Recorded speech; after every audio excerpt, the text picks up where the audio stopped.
And Mr. Mason, in what capacity were you hired by the I defendant? was hired as a private investigator. And is that, these private investigations, is that the way in which you earn your living? You know it is, Fenton. Pardon me. I mean Mr. Bostwick.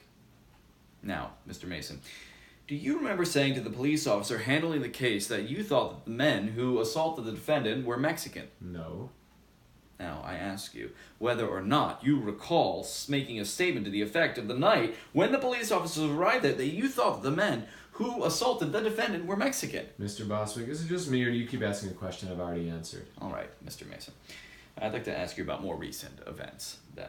Am I correct in asserting that you were recently cited for assault on a complaint filed by a Mr. Rutherford? This is irrelevant, Your Honor. I can understand why you don't appreciate this current line of questioning. What I don't appreciate is Alvin Rutherford showing up for an 8th time after I declined politely 7 times, offering me pennies on the dollar for a home that my father built with his own hands. It's tragic, Mr. Mason.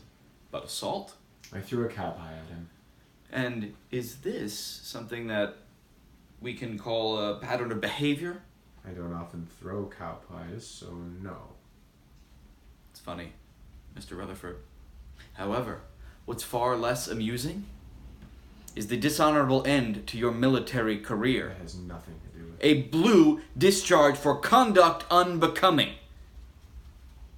Care to explain, Mr. Mason? Hey, Frank, feel free to jump in. Objection! Question of relevance. You're goddamn right. What the shit, Frank? Sustained. Watch the God talk, Mr. Mason. No further questions, Your Honor. You may step down, Mr. Mason. I'm not stepping down until my personal affairs are stricken from the record. They've got nothing to do with... Step down, Mr. Mason.